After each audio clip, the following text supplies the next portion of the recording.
You're listening to the Mind Your Business podcast, episode number 21. Today, we're continuing our conversation on the topic of Myers Briggs personality types and how that relates to you and building your business. So, stay tuned.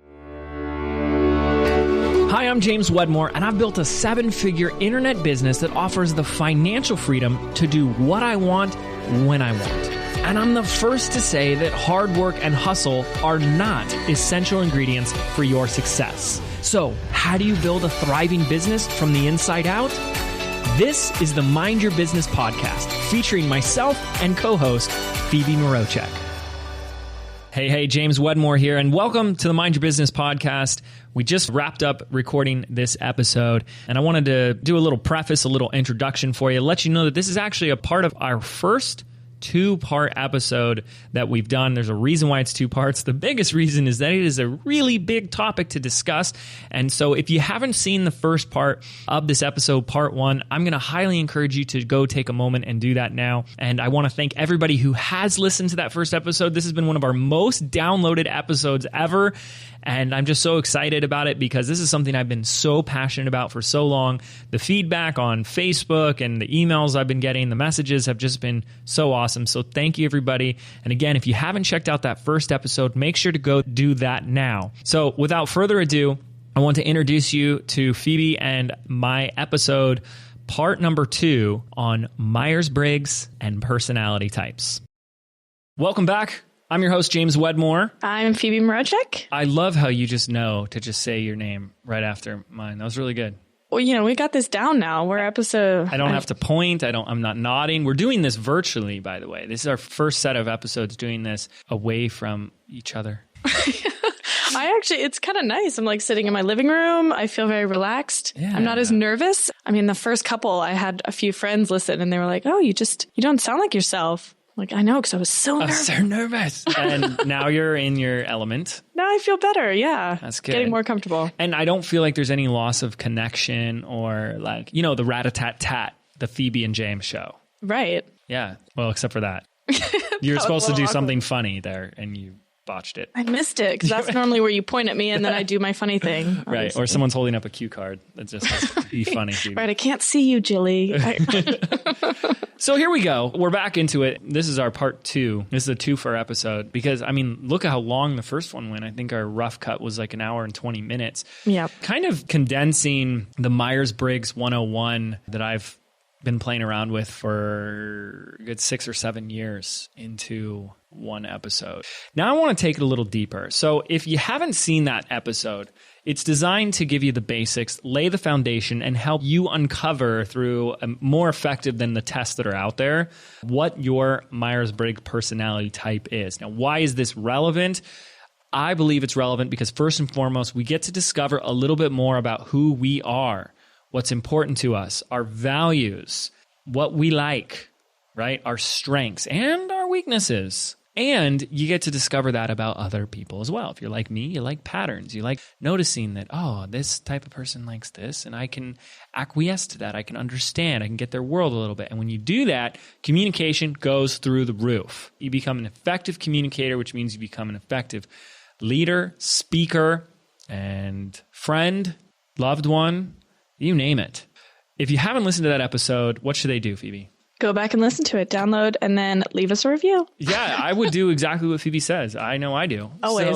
Always. So we're going to jump right into it. So we're going to assume that you're just kind of continuing along, binge listening with us.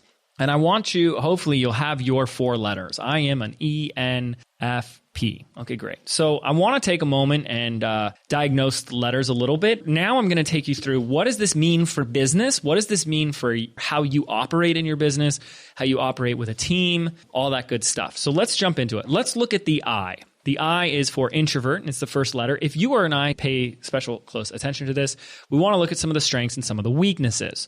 There are more extroverts than there are introverts. They outnumber us 3-1. So we are living in...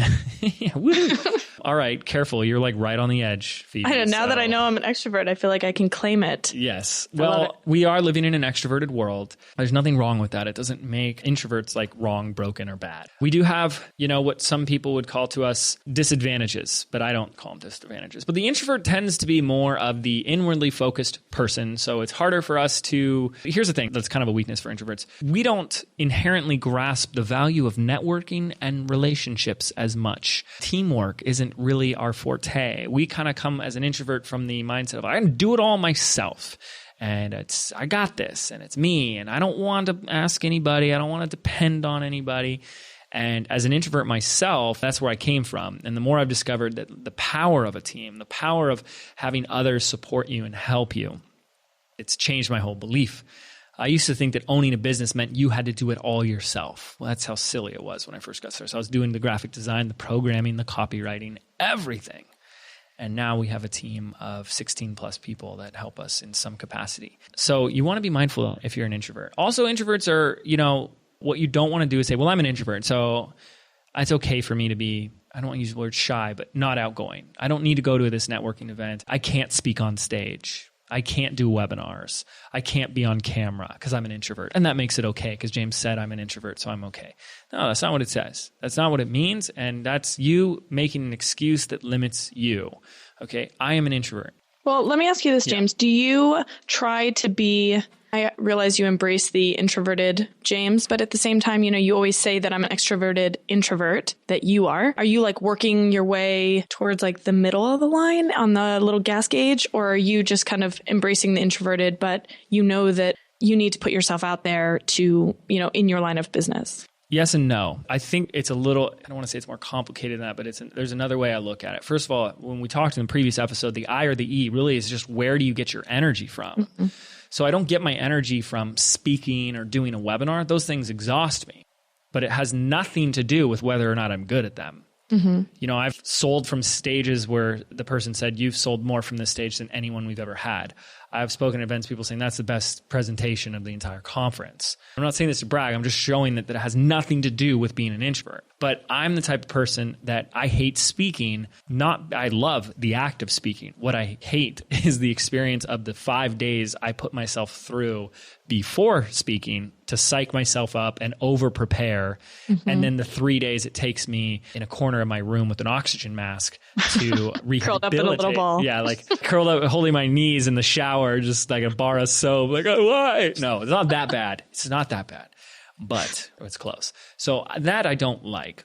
However, I've built a business as a personal brand where I can turn on the part of me that is extroverted. Because it's like, on one level, I could say like, oh, it's like this character I play. But at another level, it really is who I am.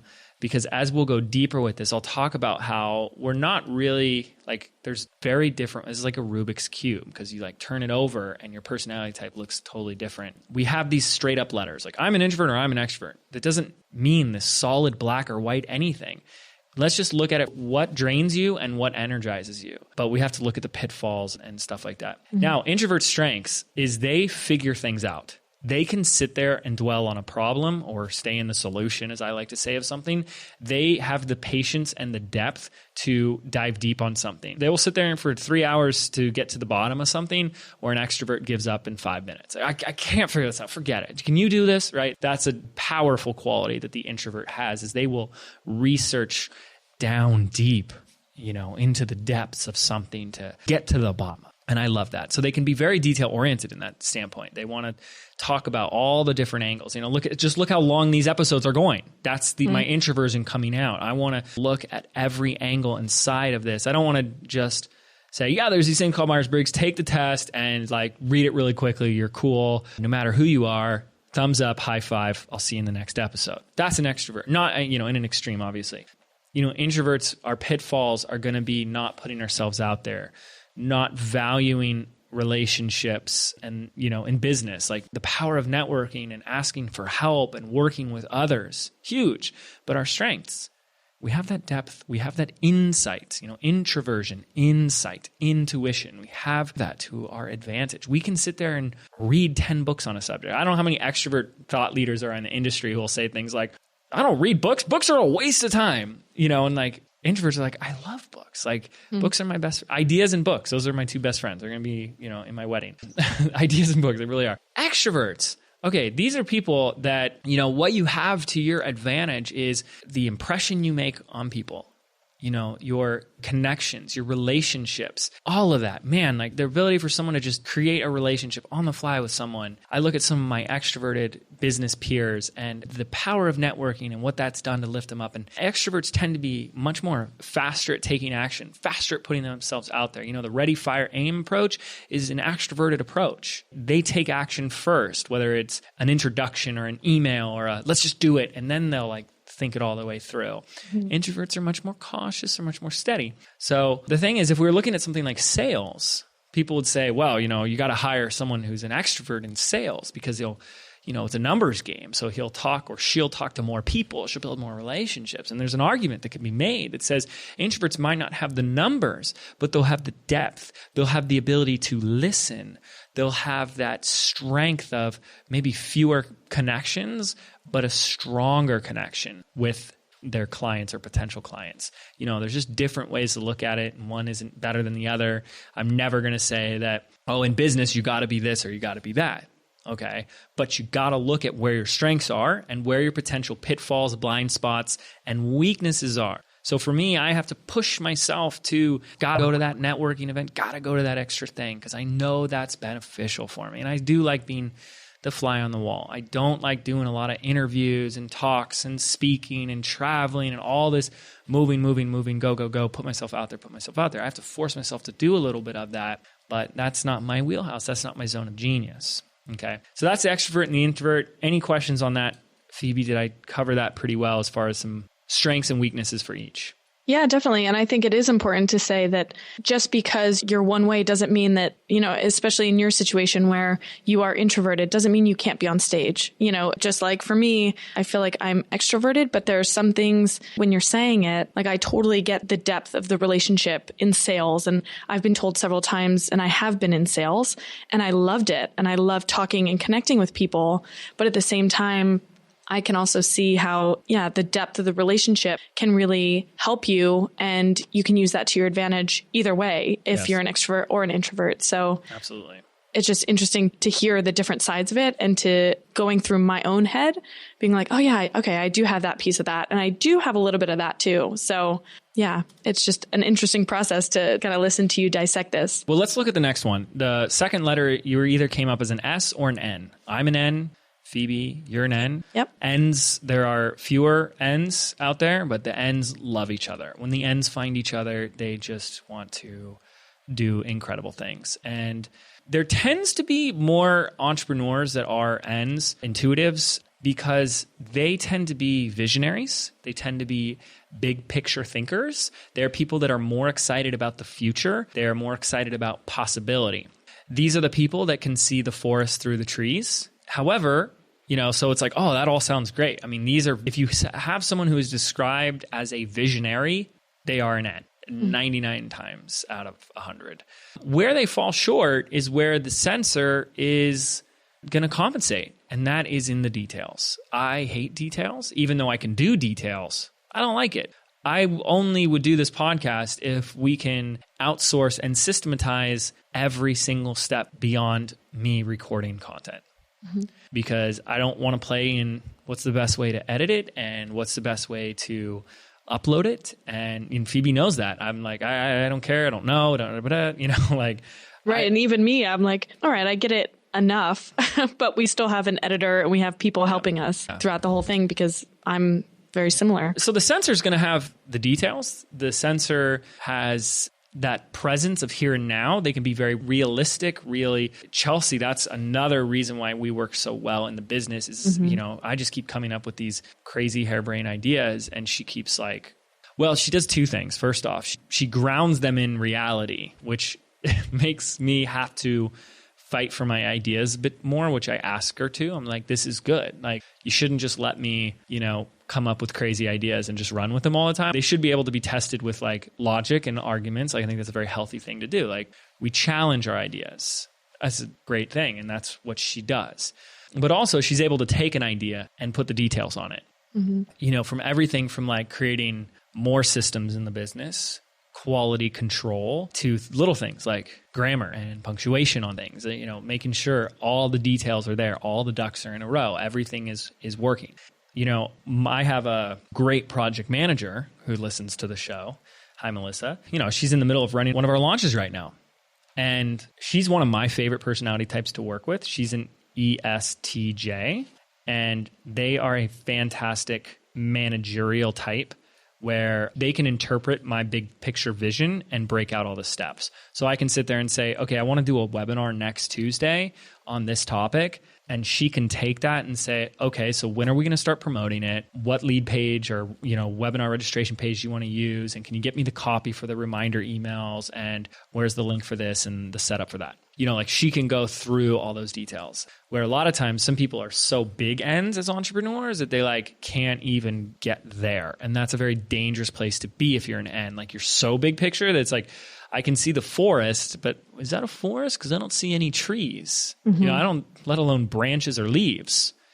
And yeah, it's so interesting. I was on a call with Melissa once, and we were in our project management software going through it. And I was just looking and being like, wow, you broke that out in such a way, especially for like Princess or like our Filipino team. It's so nice to like actually see that like documented. And so what I'll do now is I use pretty much everything she does as like a template, because I have an aspect of that, but I'm still a little bit too big picture to like really get all the steps and make sure I don't forget anything, or I'll have her go through it. And she's like, well, I would probably break this out into 3 more steps. I'm like, oh, interesting. Okay. Mm-hmm. But just to see how her brain works is really fascinating to me. Yes. So sensor brings a lot of that structure, stability, details, process, and systems to a project, to a business.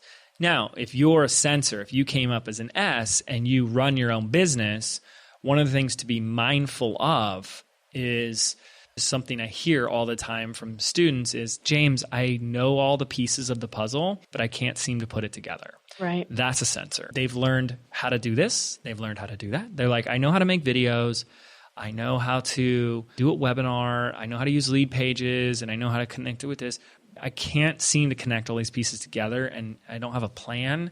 I can't see the whole forest through the trees. I've got 20 trees sitting here, but I can't see the forest. And that's something you want to be very careful of. We're taking some students through a beta program, which is kind of designed to get people at that level, because here's the deal. If you're the entrepreneur, you're the business owner, then you're the CEO, and you have to, no matter what, you have to be the visionary. You can't build a business, and this is something I get really passionate about. You can't build a business based on, oh, I'm going to build what that guy did, and I'm just going to call it mine. Like, no, that's his plan. You don't know him. You don't build your business doing what that guy did or what she did over there. You got to build what you've got to build. And that means you've got to have your own plan. You've got to have your own vision. It hurts me sometimes when I see people that are like, I don't have a plan. I don't know what my plan is. Well, that can be a trap that, you're not stuck in that, but you got to stop thinking that someone's going to give you that plan. Right. And when I'm thinking about your beta program, and even when you end up launching your flagship program, how important and critical that just knowing that you're going to be attracting, or you could be potentially attracting, a lot of sensors, and what that's going to do to the copy on your landing pages, on your sales pages. I just feel like if you knew that, now you can just write for that specific person, and it's just going to really connect with your audience. And so I can see when you're talking about on the last episode, knowing the personality type for your ideal, your customer avatar or whatever you're going to label it as, but how important that could be and how that could just totally change the game for your business. A lot of N's are the ones who say, I didn't really need to buy that course. I kind of just figured it all out myself. Yeah. Because they see the big picture, and that's what's more important to them. And the sensor goes, I saw you painted the big picture in the free training or on the webinar. I need you to help me fill in the steps, and I will pay you for those steps.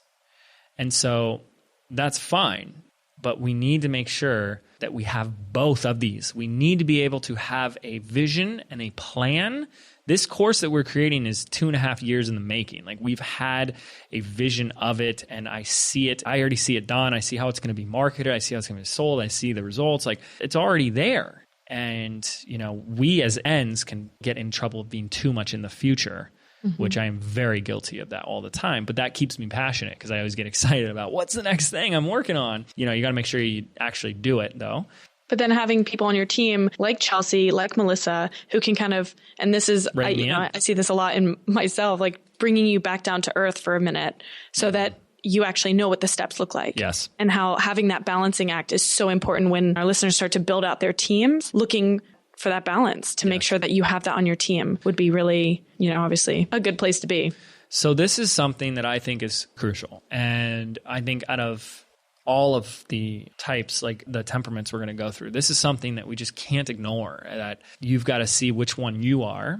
And if you're one, you've got to find out how you're complementing with the other. So if you're an N, the first hire is a project manager who is an S, like an ESTJ, an ISTJ, or an ISFJ, or an ESFJ. Like the SJs are going to complement. They're going to be able to ground your vision and help you with getting it done. If you're an S, you really need to look at, do I have a vision? Like, do I have something like that's driving the future for me? Or am I just kind of like, don't really know what I'm doing tomorrow until tomorrow comes? Or have I been doing the same thing over and over again for the last couple of years and it's just the same thing, which is fine. There's nothing wrong with doing the same thing, but growing usually takes a bigger vision of the future. And, do you have someone ideally at that CEO level who's an N that can come on, like a spouse or a business partner? And, have that balance. Because when you have that balance, it's freaking beautiful. Like, it really is. Because you've got here's the big idea, and let's get it done. Right. And when you look at startups, I've been to tons of these co-founder meetups, especially in Berlin. I would just go for the fun of it. And people were like, you've got to be in marketing because, I'm the tech co-founder. And it's always like that partnership. But you see, like, the marketing is the person with the vision. And it seems like the tech co-founder is more of the person with the steps and the person behind the scenes who knows what's about to happen. Whereas they need somebody to kind of paint the picture for them. Yes. So I can see how that partnership would really benefit each other. So let's talk about the next set of letters. You either have a T or an F here. So the T is our thinker. These are our left brainers. F is the feeler. These are our right brainers. Those are our emotional peeps. So both of us, Phoebe, we're both T's. Mm-hmm. Wow. That's pretty cool. Okay. And again, I want to remind everybody, none of these are right or wrong, good or bad, better than the other. Listen, I'll give you a great example of this. So I'm a T. Phoebe's a T. Who's an F? Oprah's an F. Gary Vaynerchuk is an F. Marie Forleo is an F. These are people that David Siteman Garland is an F. I can name so many. By the way, I can just about name anybody who's out there. I could tell you their personality type. And you see how they show up in their business. You see how they use their strengths. That's why they're successful, because they know what they're freaking good at and they do it. So Fs. Okay, what's going to be the strength of an F in business? Ultimately, it's connection. They are going to be able to use emotion to bring people on a journey. That's why you see Gary Vaynerchuk over the years, who's done these speeches and presentations that go viral, that get shared all over the place because he gets fired up and he says something that like ignites you at your core. And sometimes it's just a motivational pep talk. It's not like he's giving the 7 secrets for, the universe here. He's just like, F and do it and blah, blah, blah. And you're like, yeah. Because he knows how to tap into that feeling and that emotion and that fire within you. That's the secret weapon of a feeler. And if you look at others like an Oprah Winfrey or a Marie Forleo, they do that. They tell their story and their message. These are people that want to, we'll get into a little bit more about the 4 types we're going to break you into, the 4 categories. But the feelers, they want to hug the world. They want to embrace the world, especially an NF. So something to look at there. Where their weakness is going to be. Well, that's easy. Anything that has to do with numbers. So business has a lot to do with numbers. So anything technical. So if you're running an online business, like you're the ones that are saying that I'm not a techie person. I hate technology. I hate programming. I don't do any of this techie stuff. That's usually an F. While the T loves tinkering with that stuff. They love geeking out on that stuff. And they figure it out really easily. They're great numbers people. They know all the numbers and all the metric. That stuff is their wheelhouse. So who are some T examples? The first one that comes to mind is the guy from The Prophet, Marcus. I would assume so. It's tough because I've only watched him in the show. Yeah. But you can see he's the guy who has no problem making tough decisions. Right. But he's an introvert. Yep. He's totally, like, I would think that he's an INTJ, but he's an introvert. I think he plays a little bit more extroverted on TV than he really is. Everyone who's met him that I've talked to says that he's like really mellow, down to earth guy. Mm-hmm. Okay. But the perfect example, and this is like, we'll get into these dichotomies a little bit deeper, but is Tim Ferriss. That's someone who's a T. So, you know, when you look at the 4-hour work week, you look at the 4-hour body, this is about hacking things. This is about figuring out how to do more with less. This is about figuring out efficiencies and discovering a new way. He's a scientist of life, right? But look at that versus someone like Gary Vaynerchuk. Right. They are so polar opposites, even in their messaging. It's hilarious. Yet they're both successful in their own rights. But if you put their messages side by side, it's like, well, who's right? You know, and it's like, so what I discovered a long time ago is, you know, Tony Robbins, ENTJ, by the way, is that, you know, he talks about the power of model, right? Just model success. Okay, well, I take it a step further and I say, model those with the same personality types as you. That way, you're modeling those who are on the same trajectory. They're on the same or similar path. So I would much follow me, because Tim's the same personality type as me, what he does and his path versus Gary. You know, Gary's path is speak at a bunch of events, write a bunch of books, and do a bunch of book tours and, you know, do all these things. I don't want to do that. I would suck at all that, you know, especially because it takes me a week just to get over a live speaking event. He can go out there with no planning, no prep, and bring the audience to their feet and say, that was amazing. And I guarantee you, not only did he not prep, he wasn't sitting there for hours practicing his presentation in the mirror. You know, he wasn't doing that, but he also wasn't saying, I need 2 days off afterwards. Right. So I say model based on your personality type. So what's the downfall of the thinkers? Okay, this is a great one. So marketing, selling, it's all about connecting at an emotional level.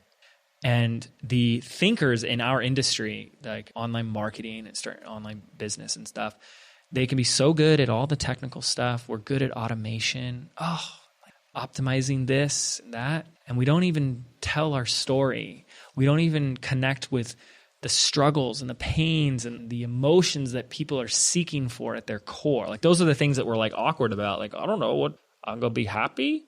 You know, and an F is a person who can just tap right into that. No problem. They just like connect to your heart and speak to your soul with ease. Now, I'm not saying a thinker can't do that. I've been able to do that. I think I can do a lot better at it. I struggle with things like, I don't struggle with copy, but I do struggle with bringing out some of the emotions. I do struggle with telling my own story in a way that's moves people, you know, and I've had to learn over the years, like, okay, James, you need to do more of this, but that's something that they're going to struggle with. Feeler, you know, they're not going to have the tech side as much. They're not going to be as excited about doing things like automation and optimizing. Those are their most hated words, you know? So again, there's benefits and there's pros and cons to each. I mean, you can see it play out in people's lives. You see a Tim Ferriss who wants to talk about hacking everything. You're going to see a Gary Vaynerchuk. He won't go into the details of something. He'll just say like, go do this and go hustle. You know, like, I don't want to talk about the details. I want to talk about lighting a fire under your ass. And that's the difference right there. Clear as day. Does that make sense? Yeah, definitely. I'm like picturing all the things. And I remember when we were talking about rebranding you and kind of doing your website, it was that like disconnect that we kept talking about, like, we need to play out your story. You know, how are we going to do this? And it was just something that, you know, going through that process, I was able to see, you know, that's not something that you're 100% comfortable with, or, you know, that it kind of took our whole team to get, or well, I would say Melissa and Chelsea to kind of pull that out of you, which now that you're saying it, now as we're going through this, it makes a lot more sense to me. My bad. No, like, I mean, that's just the way you are. But I think when I'm looking at it, it's hard because I feel like I almost feel like I'm kind of in the middle. I'm a little bit to the T, but you're the great white buffalo. I know. Exactly. This is hard. All right. You are. Go on to the next one. I literally have had more challenge reading you than 95% of people that I know. Me too. You're just I think the last one is the P and the J. I looked it up a couple minutes before we started recording this, and I'm still torn. I've been reading I read both of them and I don't actually know. I could see you as a P. Like it does make sense to me. Right. Because you just like get up and travel and it's just no big thing to you. And it's not like, do you get stressed before you go on a vacation or like a trip? Well, so I went to Colombia a couple weeks ago and that wasn't, my mentality is like, I'll figure it out when I get there. But at the same time, even when I did my big motorbike trip, like I had a plan for that. Do you know what I mean? Like along the trip, I knew what was happening. So while I am spontaneous, I'm spontaneous within a certain limit. I still understand where I'm going. And I think it is fairly structured for being so spontaneous, if that makes sense. It does. And I don't know which one is leading which. Right. I think that's the discovery for you is like, which one is leading which? Are you just like, is your natural born spontaneity and you like over time you've been conditioned to have a little bit more structure in your life? Right. Or are you this like, maybe you grew up in a family that was like way too structured and there's a part of you that's always like wanted to rebel and be a little bit less structured? Because I feel like that's me. I know I'm a J. There's no doubt in my mind. But I love the idea of spontaneity. Mm-hmm. I know people who are, you just see, you're like, oh my gosh, how do you just pick up and do that? I got to make sure all my ducks are in a row before I'm spontaneous. Mm-hmm. So that's something to look at as well. But I could definitely see the P. But that's tough. Man, I've never struggled finding anyone's type as much as with you. Yeah. But let's talk about the P and the J. Perceiver, judger. You're one of those. Except for Phoebe. She seems to be both. So again, this is how we structure our lives. This is how we structure our day. The J is very structured. The P tends to not be. So in entrepreneurship and business, I'm sorry, but the J is in like high demand. Like if anything, results are based off of actions and like completing those actions and like finishing projects. And I know so many people, their business is successful simply because they know how to follow through. No magic ingredient. They just know how to get it done. They don't have any special, fancy, creative, special ability. They just get it done. And I know how to get it done. I'm a J, and so I know what that's like. The P, on the other hand, is going to struggle with that. And every time I bring this up with my students, and they say, I'm a P, that's the fourth letter for me. What they struggle with is the follow through. That's a big deal. That's a really big deal. So, I think there's something up, like you're up against. I don't know how many people I've talked to with the P and they're like, you're so right, James. I've got like 5 unfinished projects and I get bored and I just want to move on to the next one. The thing is that's got to be addressed. And so, there's one option, which is like forcibly train you into becoming more of that structured J, or find someone who can do that for you. If you're a P, you're a project starter and you're really creative. Okay, so Ps are super creative. They are performers too. We'll talk more about that in a moment. So can you give someone that you pass it off to who finishes it? One of my coaching clients, he's a P, but his wife who works with him is a J. I'm like, beautiful. Let him start it, pass it off to you, and take it home. Finish the project. That's the thing you just can't ignore. You need that. You need deadlines. You need to set up the structure. You need to find someone who will set it up for you. Now, Jays, what's their downfall? Obviously, hey, it's really important to have structure and be able to get things done, but it's also important to have creativity. It's also important to have flexibility. And, when they're too structured, you pinch off creativity and you create this. It's a huge breakdown for people when they can't hit their deadlines. They freak out. So J's can be really high stress, really high anxiety. They can get frustrated. They can get impatient, because they're like, hey, job's got to get done. I don't care. Get it done. And so, we want to soften that a little bit, right? So they get impatient, but they're not easily just distracted. They get impatient until they complete the task and then they move on. No, like they will get impatient with others that aren't getting the job done. Like it's just a breakdown if deadlines aren't met. Yep. And there's nothing wrong or right about that. But if you're in, breakdown and complaining and the sky's falling every day, like you got to find a better way to live your life. So those are the 4 letters. I took you through some pros and cons, or, strengths and weaknesses, really. Again, not any is better than the other. These are all just like natural tendencies that we have. And if you look at someone like Phoebe, she's like in the middle with all of these. Like she just really is this. I guess I'm just perfect. She's perfect in every single way. And I'm learning how I can be more like Phoebe. And I think we all should. This is called the Mind Your Phoebe show. And it's the What Would Phoebe Do show. I mean, hey, that should be our next product, little bracelets. I'm up for it. Amazing. So last piece of this, hopefully this has been beneficial. Because again, once you learn these letters, you start to learn it for other people. And that becomes really powerful. When you find out what your spouse is or your business partner, your assistant, your project manager, you can go from there. Now, I might add a little bit of like, hey, who to look for assistants and stuff like that. Because I said having a project manager, ESTJ, that you couldn't ask for a better personality type for a project manager. Project managers manage people, right? So you need an extrovert. And they also need to be very structured. So it's a J. And they also need to know the details. So it's an S. They also have to be able to make tough decisions that are not in the best interest of everybody, but for the interest of the project. That's a T. There's an ESTJ. That's how you come up with what is the position needed and what is the personality type that will fit that the best. If you have an assistant, if you need an assistant, well, what do you need in an assistant? Do you need someone who just is like I'm going to take care of you. I'm going to do everything from your laundry to making sure, your coffee's filled. Like, I just want someone who takes care of me. Okay. You have to first go with an F. The F is going to be someone who tends to be a nurturing, caring, put others before them personality type. And someone like an ISFJ, they are called the loyalist. They will dedicate themselves, overcommit themselves to the job. So if you had an ISFJ personal assistant, that's amazing. It's amazing. ESFJ as well, but definitely the F is a big one to look at. If you want someone who's doing programming, technical stuff, you have someone working on your WordPress blog and you need someone who's more technical, an I and a T is going to be really great for that because introvert, remember I said they're willing to go, they'll sit there for hours in front of a computer and they love it. We love it, or stand at a computer. And then the T is the very logical, figure it out, left brain approach. Okay, so those are some things. You want someone who's a creative graphic designer or a brand strategist or someone. You probably want an F. You probably want a P in there. Yeah, those would be the big ones. So there's some ideas. But what I want to do is I want to show you 4 different types, and you write these down that we can categorize all 16 types into 4 different types. And this is going to help you with yourself, but it's also going to help you if you kind of understand other people's types, but don't know if you're sure on all the letters.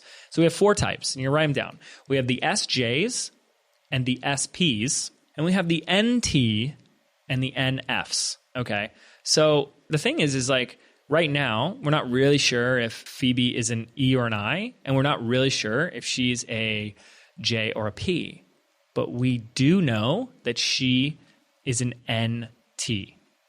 And I'm an NT. So that's where we connect. That's where her and I have a synergy, is that we're connecting at that. And then she can bring a little E and P to the conversation. I can bring a little I and J. And all of a sudden we've got this great balance. Okay. But the NT is they're the scientist and the researcher.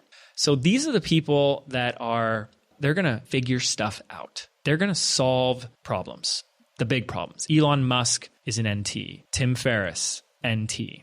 Notice that they're more tech. Mark Zuckerberg, NT. These are big picture scientists that are there to solve a big problem. How do we travel faster or use electric cars? How do we get off of the dependency on oil for transportation? Those are questions that Elon was asking, and he figured it out scientifically. Okay, that's the NT. So if you're an NT, are you doing something like that? Are you trying to tinker, hack, figure out, science something? If you're with technology, if you're with math, if you're in research, even psychology, we just totally, we are the inventors of the term geek out. We geek out, right?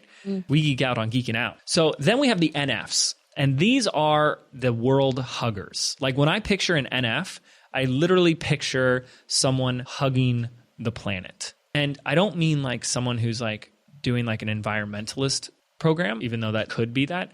These are more people that are they put humanity first. When you talk about people who say, I have a big why to heal every person on the planet or, solve this big problem, those usually come forth the most frequently and get realized the most frequently from the NFs. So the Oprah Winfreys of the world is a great example. They are big picture people connectors and people lovers. And It's about bringing people together and spreading a message of love with people. Those are the NFs, okay? So you can see that when you combine these letters, like the N is this big picture and the F is the emotion. So it's like this, how do I heal the world, you know? Mother Teresa, never met her, but you can only imagine that is perhaps, maybe, and I don't know, I haven't Googled it or anything, but that would embody to me someone like an NF, okay? But maybe not, I don't know. I really don't know what her personality type is, but that's what I think of when I think of an NF. Okay, then we have two others, the SJ and the SP. The SJs are what we call the traditionalists. So the traditionalists are, this is the majority of society, actually. Like if you look at definitely like the US consensus of people, I think of the SJ. This is the, you know, patriotic, lawn mowing, 9 to 5, traditional, same routine, doing their thing person traditionally.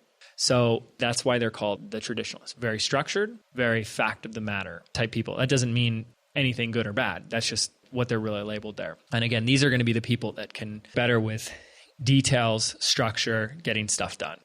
Then we have the SP, and that's the performer. So the SP, performer, these are usually the most athletic people, the creatives. Someone told me this example about Myers Briggs. When you ask someone why they do something, their answer, you'll find a lot about what their type is. So the SP will do something because they're like adrenaline junkies. They want to do something because they want to feel that rush of being alive, of being present, of being in the moment, of being in their body. You ask an SP why they love playing the guitar, and they'll talk about just like I zone out and I'm just like in my body and I'm present when I'm playing the guitar. And you ask like an NF or an NT why they love playing the guitar, and they'll say things like, I love discovering what I can create. I love putting music together that's never been put together. You notice the difference? It's a little bit more cerebral and up in the air and intangible when it's coming from the N versus the S. So the SP, I see a ton of SPs in the spotlight, really. They flow. They know how to present themselves. They're smooth. They're always graceful. Whether it's dancing or speaking, they make everything look really good. They just have like a presence. That's what I'm like. Yeah. I know. Lewis Howes is an SP. And if you watch him, like he can go from playing football to presenting on a webinar to speaking on stage. And it's a performance for him. He's performing. Mm-hmm. And the thing is like none of these types are good, bad, or better than the other. But they will, and I hope that this is what is allowed for you to happen, discover or affirm what you're up to, and is it in alignment with what you should be up to? It's so easy to let our ego see someone who's got 1 million views on YouTube, and they got this big following, and ooh, they're popular and famous. Like, I want that. I want what they've got. And so we just start chasing and doing what they're doing. That is such a dangerous thing because if I'm an NT, if I'm an INTJ and I'm following ENFJ, I can never get to where I want to go following their instruction manual for doing it, for following their plan to get to where I want to. It's just not going to happen. And this is really what these types do, is it gives you kind of an indicator of your own plan, of the steps that work for you. You know, I hope it's done that for you guys. You know, I look at my type and I'm like, oh, it's, even if I'm on camera, even if we're doing a podcast, like it's still first about what I love doing and what I'm really good at. And that all falls in with the INTJ. None of it else matters. I don't want to be speaking at 50 events in a year. I don't need to be the most popular. I mean, you hear people talk about, oh, this is what can make you the best or the top. The INTJ doesn't care about that stuff. They don't care about the top. They don't care about the best. They don't care about being number one. I think you need to look at who you really are. And this is just one tool. I said this at the beginning of episode 1. This is one tool for discovering it. Nothing is the complete answer. This is one perspective. This is one way to access a little bit more about yourself. And I think at the end of the day, that's what we're doing with 90% of these episodes on this podcast. We're not trying to give you the answer. We're not trying to give you the plan. We're not trying to give you the way that it's supposed to be. We're trying to give you the space for you to discover that for yourself. Right. And to try something on and see if it works. And I just see when I look at myself starting off a couple years ago, who I was like modeling my behavior after was just totally not it just wasn't aligned. And I can see how now, not even that I'm aware, I'm not as familiar clearly as you are with the Myers Briggs stuff, but like now knowing all this stuff and having you walk me through this, now I can start to identify the people that I look up to, like the Tim Ferriss's. I just find that so interesting how he puts himself, he is like an experiment. And I love, his show and all that. Like, I love that part of it, but I can see how somebody else who was not like that, it just wouldn't resonate. And I have a couple friends who, are in that situation where they don't understand why I operate the way I do, or the people that I'm modeling my behavior after, to me makes a lot of sense. And I can see how to them it might not. And I would really encourage people just to have a look at who they're modeling their businesses after, or, even just their online presence or behavior or whatever you're doing in your business, because it might be aligned or it might not. And especially people starting off, I'd much rather you kind of cut the corner now and figure out what direction to go in, because it's going to save you so much time on the end of it and so much burnout and all of that kind of messy stuff as you start to sort your own like entrepreneurial journey off, how you're doing that. And so I think this is really exciting information, at least for me. So awesome. I hope everyone else is really enjoying it too. So what I invite you to do now, beyond the scope of this podcast, is this was really just an introduction into something that I've spent years mastering, and I don't even think I'm at a level of mastery, but years utilizing and taking advantage. Everyone on our team, I know their types, and I know they were going to be a perfect fit. I don't judge based solely on this. Again, okay, like your attitude and your mindset and all that stuff plays a pivotal role as well. But when we're looking at skills and abilities and potential, this does play a role. It absolutely does play a role. So I encourage you at this point to type in your type into Google and start reading through some of these things. There are, for every personality type, you're going to find 10 pages of articles and Wikipedia entries and websites dedicated to identifying what these types are and who you are, what your strengths, your weaknesses and stuff. And we've just kind of touched upon the surface. I mean, we'd have to do 16 full episodes on every personality type to really give you a depth and understanding to this.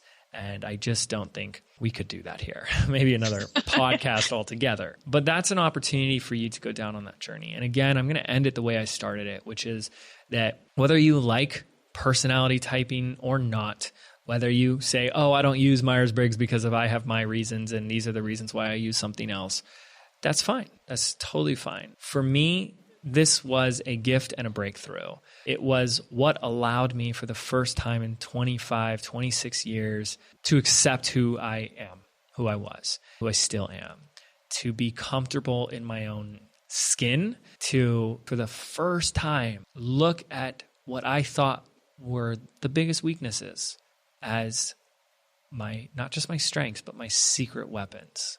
For the first time, I got excited about who I was. That's the only reason I talk about this stuff today, is that I don't think everybody's going to feel the same way. I don't think everyone will ever have the same experience, but someone out there will learn something about themselves that isn't learning. It's just affirming or remembering, oh yeah, that's totally me. Or, oh, I used to do more of that, but ever since XYZ happened, I haven't. And to like fall in love with yourself again, because that's what I did from a non-vain way, I guess.